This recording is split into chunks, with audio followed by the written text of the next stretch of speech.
and welcome to ThreatTraq Essentials, where we'll take a look at some everyday cybersecurity lessons that we can learn from this week's ThreatTraq stories. I'm here with Jonathan Gonzalez, who was on the show this week. How you doing, Jonathan? Well, thank you. Great. Let's talk about a story that John Hogaboom brought to us, which was really about some Android set-top boxes in people's homes that are being recruited to be part of a botnet. But first of all, it's important to remember that when we think Android devices, we're not just talking phones, are we? Right. Yeah, actually, the Android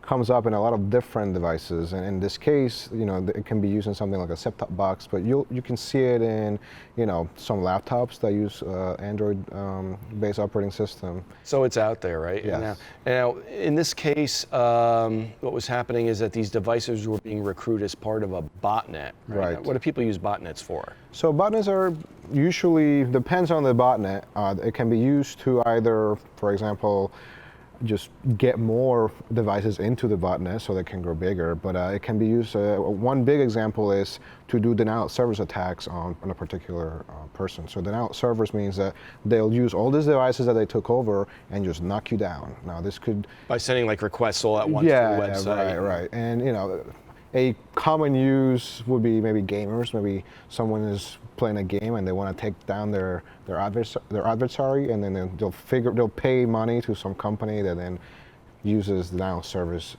towards that. So before we get to the story itself, here's something I think would be really interesting to know. Yeah. So these set-top boxes were getting recruited to attack someone else. So why should I care if my device becomes part of a botnet if it's not going to attack me? Well, it's maybe there's a little bit of you're just trying to make the ecosystem of the world of internet better, but also it could slow down your device, right? So you might realize that, oh, when I bought it was good and it ran perfectly and it was smooth, and now every time I use it, it takes forever to open apps. So that could be a reason why, right? So if you were infected, you might be seeing that the device no longer functions the way you expect it to function. So in this case, with this particular device and this type of vulnerability, what advice can we give people to protect themselves? If you, for some reason, open the port yourself, and that's a port? I think it was 5555 TCP. You might have just ran into a website that gave you instructions on how to do it, but if you remember opening some port in your home router, then it's likely that you probably forgot to close it back up. So if you're no longer using it, that is the common advice. Just go in and turn it off. That would be one thing for a home consumer. Also, unfortunately, there's also no way to know which set-top boxes just have it on by default. So they get shipped out that way with that port open. So the one thing you can do is maybe look into whether there's some administrative function or some settings that you can look into and see if the debug function is on, and then turn it off. That will be, unfortunately, there could be hundreds of variations of the operating system or what is shown to you. So there's no way for me to walk you through what each one will look like, but somewhere in settings, there might be a way to disable debugging. So just be aware of what you're exposing to the internet on any of these devices. Correct.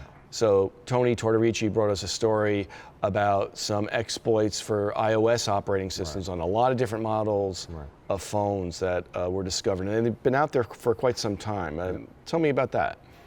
So for the most part, I don't think that much has been released as to how the exploits were used in the wild. Like, people fell for it, what happened, we don't really know yet, or at least not in the articles that I have seen. So the best thing for a consumer to get out of the story is, if your iPhone keeps saying, please update, then please update. How do people protect themselves from this? The easiest way to protect themselves from this iOS set of vulnerabilities is to patch. So by now, Apple has released their patches, and if your phone continues to tell you to please update, then please update. Right. In this case, it's a big deal because we don't really know how these vulnerabilities are being used. So if you are in the Apple iOS space and you're getting prompted to do this, then now more than ever, it's important to follow that advice and patch. Correct, because we don't know the websites that were actually used to deliver this malware, so it's better for the people to just, it doesn't matter what the websites were, patch, and you should be okay. Okay. And finally, you brought us a story about, I guess, really careers in cybersecurity. Yeah. Now, a lot of people out there may be considering that. A lot of college students, a lot of high school students, probably encouraged very strongly by their parents, go into cybersecurity. I hear there's a shortage of people, but it's not quite as simple as that, is it? It is not, and I think in the actual show I get into more detail, but the main thing here is that cybersecurity encompasses a lot of other things. So cybersecurity is just the name of a lot of things, like, you know, the stuff that we do, actually, security awareness, things like that John Hogaboom in the show does, you know, incident response. There are things that people are very interested in, like penetration testing, and you might. It's a big umbrella. There's so many things that you could end up on that it's, you know, the first thing that you should think about, if that's what you want to do, is what under that umbrella should I actually concentrate on? Because not all of them are the same.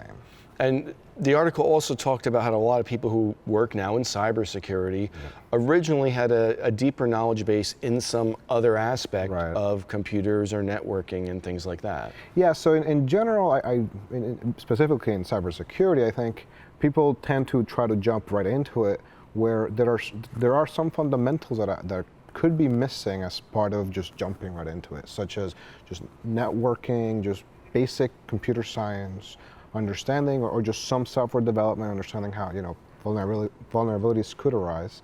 And once you understand that, then the door opens into the cybersecurity world. And I think what we say usually is maybe finding a job in those, you know, pre-cybersecurity fields might be a little easier than jumping right in. Start out maybe in networking or software development, and then make the pivot to cybersecurity. Yes, right. There are some careers that might allow someone to just jump right in. I think we mentioned a SOC analyst. There are some entry-level jobs that might be open for people to get into, but, you know, those are limited, and they do require you to have, you know, some knowledge of cybersecurity. So it's really getting that foundation in computer science is the most important thing. Yeah, definitely. Yes. Okay, great. Yes. Well, thanks for being here, Jonathan, and thank you for watching.